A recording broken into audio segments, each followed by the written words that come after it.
ओम शांति। 27 जून 2024 बाबा के महावाक्य। मीठे बच्चे, तुम्हें शरीर से अलग होकर बाप के पास जाना है। तुम शरीर को साथ नहीं ले जाएंगे, इसलिए शरीर को भूल आत्मा को देखो। प्रश्न: तुम बच्चे अपनी आयु को योग बल से बढ़ाने का पुरुषार्थ क्यों करते हो? उत्तर: क्योंकि तुम्हारी दिल होती है कि हम बाप द्वारा सब कुछ इस जन्म में जान जाएं। बाप द्वारा सब कुछ सुन लें, इसलिए तुम योग बल से अपनी आयु को बढ़ाने का पुरुषार्थ करते हो। अभी ही तुम्हें बाप से प्यार मिलता है। ऐसा प्यार फिर सारे कल्प में नहीं मिल सकता। बाकी जो शरीर छोड़कर चले गए, उनके लिए कहेंगे ड्रामा। उनका इतना ही पार्ट था। ओम शांति। बच्चे जन्म जन्मांतर और सत्संगों में गए हैं और यहाँ भी आए हैं। वास्तव में इसको भी सत्संग कहा जाता है। सत्य का संग तारे बच्चों के दिल में आता है। हम पहले भक्ति मार्ग के सत्संगों में जाते थे और अभी यहाँ बैठे हैं। रात दिन का फर्क भासता है। यहाँ पहले पहले तो बाप का प्यार मिलता है, फिर बाप को बच्चों का प्यार मिलता है। अभी इस जन्म में तुम्हारी चेंज हो रही है। तुम बच्चे समझ गए हो, हम आत्मा हैं, ना कि शरीर। शरीर नहीं कहेगा कि हमारी आत्मा, आत्मा कह सकती है हमारा शरीर। अब बच्चे समझते हैं जन्म जन्मांतर तो वह साधु संत महात्मा आदि करते आए। आजकल फिर फैशन पड़ा है साईं बाबा, मेहर बाबा। वह भी सब जिस्मानी हो गए। जिस्मानी प्यार में सुख तो होता ही नहीं है। अभी तुम बच्चों का है रूहानी प्यार। रात दिन का फर्क है।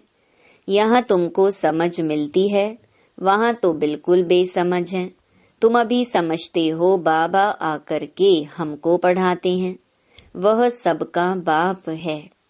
मेल तथा फीमेल सब अपने को आत्मा समझते हैं। बाबा बुलाते भी हैं, हे बच्चों।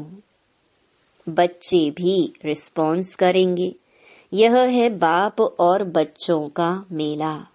बच्चे जानते हैं यह बाप और बच्चों का, आत्मा और परमात्मा का मेला एक ही बार होता है। बच्चे बाबा बाबा कहते रहेंगे। बाबा अक्षर बहुत मीठा है। बाबा कहने से ही वर्षा याद आएगा। तुम छोटे तो नहीं हो। बाप की समझ बच्चे को जल्दी पड़ती है। बाबा से क्या वर्षा मिलता है, वह छोटा बच्चा तो समझ न सके। यहाँ तुम जानते हो कि हम बाबा के पास आए हैं। बाप कहते हैं, हे बच्चों, तो इसमें सब बच्चे आ गए। सब आत्माएं घर से यहाँ आती हैं पार्ट बजाने। कौन कब पार्ट बजाने आते हैं, यह भी बुद्धि में है। यह भी सब ड्रामा में नूंद है। बाप किसको भेजते नहीं हैं, ऑटोमेटिकली यह ड्रामा बना हुआ है। हर एक अपने अपने धर्म में आते रहते हैं। बुद्ध का धर्म स्थापन हुआ नहीं है तो कोई उस धर्म का आएगा नहीं। पहले पहले सूर्यवंशी चंद्रवंशी ही आते हैं। जो बाप से अच्छी रीति पढ़ते हैं वही नंबरवार सूर्यवंशी चंद्रवंशी में शरीर लेते हैं। वहां विकार की तो बात नहीं, योग बल से आत्मा आकर गर्भ में प्रवेश करती है। उससे समझेंगे कि मेरी आत्मा इस शरीर में जाकर प्रवेश करेगी। बूढ़े समझते हैं हमारी आत्मा योग बल से जाकर यह शरीर लेगी। मेरी आत्मा अब पुनर्जन्म लेती है। वह बाप भी समझते हैं हमारे पास बच्चा आया है। बच्चे की आत्मा आ रही है जिसका साक्षात्कार होता है। वह अपने लिए समझते हैं हम जाकर दूसरे शरीर में प्रवेश करते हैं।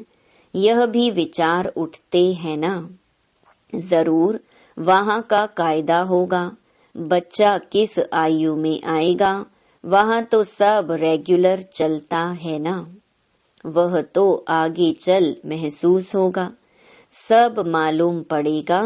ऐसे तो नहीं 15-20 वर्ष में कोई बच्चा होगा जैसे यहाँ होता है। नहीं, वहाँ आयु 150 वर्ष की होती है तो बच्चा तब आएगा जब आधा लाइफ से थोड़ा आगे होंगे। उस समय बच्चा आता है क्योंकि वहाँ आयु बड़ी होती है। एक ही तो बच्चा आना होता है, फिर बच्ची भी आनी है। कायदा होगा, पहले बच्चे की फिर बच्ची की आत्मा आती है। विवेक कहता है पहले बच्चा आना चाहिए, पहले मेल पीछे फीमेल। 8-10 वर्ष देरी से आएंगे। आगे चल तुम बच्चों को साक्षात्कार होना है। कैसे, वहाँ की रस्म रिवाज है। यह सब बातें नई दुनिया की बाप बैठ समझाते हैं। बाप ही नई दुनिया स्थापन करने वाला है। रस्म रिवाज भी जरूर सुनाते जाएंगे। आगे चल बहुत सुनाएंगे और तब साक्षात्कार होते रहेंगे। बच्चे कैसे पैदा होंगे कोई नई बात नहीं। तुम तो ऐसी जगह जाते हो जहाँ कल्प कल्प जाना ही पड़ता है। वैकुंठ तो अब नजदीक आ गया है। अब तो बिल्कुल नजदीक ही आकर पहुँचे हो। हर एक बात तुमको नजदीक देखने आएगी जितना तुम ज्ञान योग में मजबूत होते जाएंगे। अनेक बार तुमने पाठ बजाया है, अभी तुमको समझ मिलती है जो ही तुम साथ ले जाएंगे। वहाँ की क्या रस्म रिवाज होगी सब जान जाएंगे। शुरू में तुमको सब साक्षात्कार हुए थे। उस समय तो अजुन तुम अल्फ बे पढ़ते थे। फिर लास्ट में भी जरूर तुमको साक्षात्कार होने चाहिए। सो बाप बैठ सुनाते हैं। वह सब देखने की चाहना तुमको यहाँ होगी। समझेंगे कहाँ शरीर ना छूट जाए, सब कुछ देख कर जाए। इसमें आयु बढ़ाने के लिए चाहिए योग बल। जो बाप से सब कुछ सुने, सब कुछ देखें। जो पहले से गए उनका चिंतन नहीं करना चाहिए। वह तो ड्रामा का पार्ट है। तकदीर में नहीं था ज्यादा बाप से लव लेना, क्योंकि जितना जितना तुम सर्विसेबल बनते हो तो बाप को बहुत बहुत प्यारे लगते हो। जितना सर्विस करते हो, जितना बाप को याद करते हो, वह याद जमती रहेगी। तुमको बहुत मजा आएगा। अभी तुम बनते हो ईश्वरीय संतान। बाप कहते हैं तुम आत्माएं हमारे पास थी ना। भक्ति मार्ग में मुक्ति के लिए बहुत परिश्रम करते हैं। जीवन मुक्ति को तो जानते नहीं। यह बहुत लवली ज्ञान है। बहुत लव रहता है। बाप बाप भी है, टीचर भी है, सतगुरु भी है। सच्चा सच्चा सुप्रीम बाबा है जो हमको 21 जन्मों के लिए सुख धाम में ले जाते हैं। आत्मा ही दुखी होती है दुख सुख आत्मा ही महसूस करती है। कहा भी जाता है पाप आत्मा पुण्य आत्मा। अभी बाप आए हैं हमको सभी दुखों से छुड़ाने।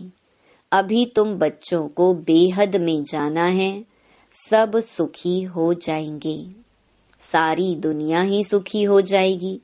ड्रामा में पार्ट है, उनको भी तुम समझ गए हो। तुम कितना खुशी में रहते हो। बाबा आया है हमको स्वर्ग में ले चलने लिए। हम सब आत्माओं को स्वर्ग में ले जाएंगे। बाप धैर्य देते हैं, मीठे मीठे बच्चों, मैं तुमको सब दुखों से दूर करने आया हूँ। तो ऐसे बाप से कितना प्यार होना चाहिए। सभी संबंधों ने तुमको दुख दिया है, यह है ही दुखदायी संतान। तुम दुखी होते दुख की ही बातें सुनते आए हो। अब बाप सब बातें समझा रही हैं, अनेक बार समझाया है और चक्रवर्ती राजा बनाया है। तो जो बाप हमको ऐसा स्वर्ग का मालिक बनाते हैं, उन पर कितना प्यार होना चाहिए। एक बाप को ही तुम याद करते हो, सिवाय बाप के और कोई से संबंध नहीं। आत्मा को ही समझाया जाता है, हम सुप्रीम बाप के बच्चे हैं।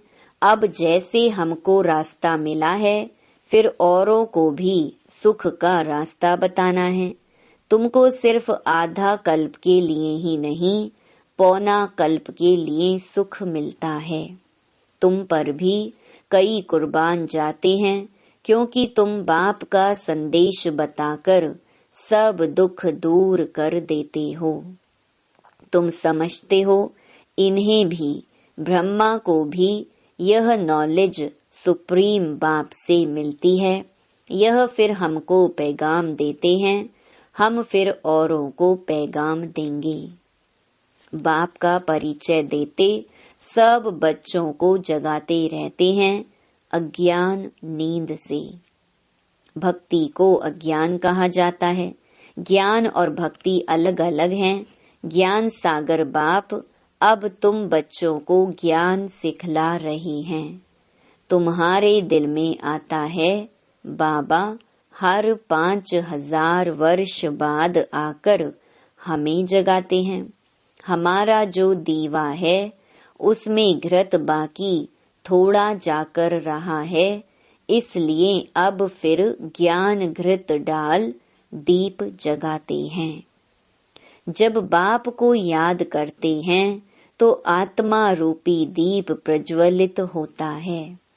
आत्मा में जो कट चढ़ी हुई है वह उतरेगी बाप की याद से।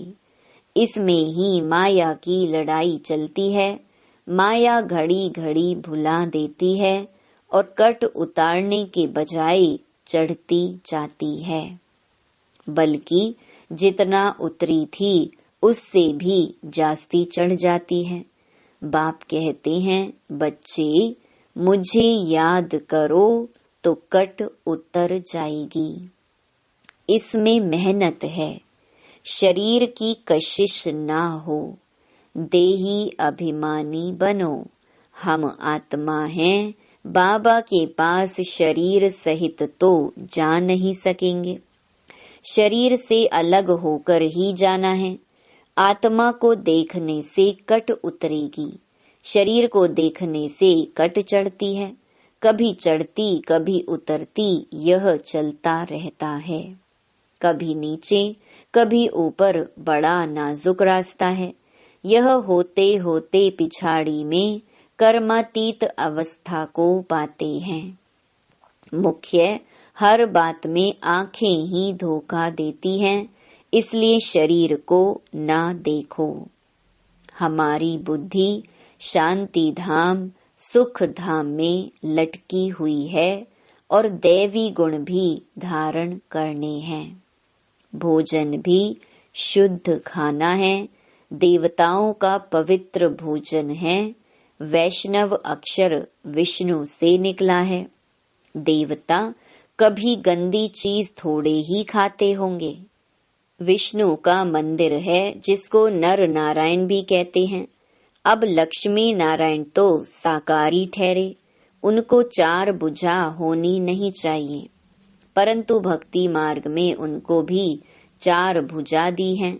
इसको कहा जाता है बेहद का अज्ञान। समझते नहीं कि 4 भुजा वाला कोई मनुष्य तो हो नहीं सकता। सतयुग में 2 भुजा वाले होते हैं। ब्रह्मा को भी 2 भुजाएं हैं। ब्रह्मा की बेटी सरस्वती, उनको फिर मिलाकर 4 भुजा दी हैं। अब सरस्वती कोई ब्रह्मा की स्त्री नहीं है, यह तो प्रजापिता ब्रह्मा की बेटी है। जितने बच्चे एडॉप्ट होते जाते हैं उतनी इनकी भुजाएं बढ़ती जाती हैं। ब्रह्मा की ही 108 भुजाएं कहते हैं, विष्णु व शंकर की नहीं कहेंगे। ब्रह्मा की भुजाएं बहुत हैं, भक्ति मार्ग में तो कुछ समझ नहीं। बाप आकर बच्चों को समझाते हैं, तुम कहते हो बाबा ने आकर हमको समझदार बनाया है। मनुष्य कहते हैं हम शिव के भक्त हैं। अच्छा, तुम शिव को क्या समझते हो? अभी तुम समझते हो शिव बाबा सब आत्माओं का बाप है, इसलिए उनकी पूजा करते हैं। मुख्य बात बाप कहते हैं, माँ में कम याद करो। तुमने बुलाया भी है, हे पतित पावन आकर हमको पावन बनाओ। सभी पुकारते ही रहते हैं, पतित पावन सीताराम। यह भी गाते रहते थे। बाबा को थोड़े ही मालूम था कि बाप स्वयं आकर मेरे में प्रवेश करेंगे। कितना वंडर है, कभी ख्याल में भी नहीं था। पहले तो आश्चर्य खाते थे, यह क्या होता है? मैं किसको देखता हूँ तो बैठे बैठे उनको कशिश होती है, यह क्या होता है? शिव बाबा कशिश करते थे। सामने बैठो तो ध्यान में चले जाते थे। आश्चर्य में पड़ गए, यह क्या है? इन बातों को समझने के लिए फिर एकांत चाहिए। तब वैराग्य आने लगा, कहाँ जाऊं? अच्छा, बनारस जाता हूँ। यह उनकी कशिश थी जो इसको भी कराते थे। इतनी बड़ी कारोबार सब छोड़कर गया। उन बिचारों को क्या पता कि बनारस में क्यों जाते हैं। फिर वहाँ बगीचे में जाकर ठहरा। वहाँ पेंसिल हाथ में उठाकर दीवारों पर चक्कर बैठ निकालता था। बाबा क्या कराते थे कुछ पता नहीं पड़ता था। रात को नींद आ जाती थी, समझता था कहाँ उड़ गया हूँ। फिर जैसे नीचे आ जाता था, कुछ पता नहीं क्या हो रहा है। शुरू में कितने साक्षात्कार होते थे। बच्चियां बैठे बैठे ध्यान में चली जाती थी। तुमने बहुत कुछ देखा है।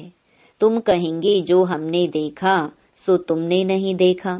फिर पिछाड़ी में भी बाबा बहुत साक्षात्कार कराएंगे, क्योंकि नजदीक होते जाएंगे। अच्छा, मीठे मीठे सिकिलधे बच्चों प्रति मात पिता बाप दादा का याद प्यार और गुड मॉर्निंग। रूहानी बाप की रूहानी बच्चों को नमस्ते। धारणा के लिए मुख्य सार। पहला, बाप का संदेश सुनाकर सबके दुख दूर करने हैं। सबको सुख का रास्ता बताना है, हदों से निकल बेहद में जाना है। दूसरा, अंत के सब साक्षात्कार करने के लिए तथा बाप के प्यार की पालना लेने के लिए ज्ञान योग में मजबूत बनना है। दूसरों का चिंतन ना कर योग बल से अपनी आयु बढ़ानी है। वरदान, अलबेलेपन व अटेंशन के अभिमान को छोड़ बाप की मदद के पात्र बनने वाले सहज पुरुषार्थी भव। कई बच्चे हिम्मत रखने के बजाय अलबेलेपन के कारण अभिमान में आ जाते हैं कि हम तो सदा पात्र हैं ही, बाप हमें मदद नहीं करेंगे तो किसको करेंगे। इस अभिमान के कारण हिम्मत की विधि को भूल जाते हैं। कईयों में फिर स्वयं पर अटेंशन देने का भी अभिमान रहता, जो मदद से वंचित कर देता है। समझते हैं हमने तो बहुत योग लगा लिया, ज्ञानी योगी तो आत्मा बन गए, सेवा की राजधानी बन गई। इस प्रकार के अभिमान को छोड़ हिम्मत के आधार पर मदद के पात्र बनो तो सहज पुरुषार्थी बन जाएंगे। स्लोगन, जो वेस्ट और नेगेटिव संकल्प चलते हैं उन्हें परिवर्तन कर विश्व कल्याण के कार्य में लगाओ। ओम शांति।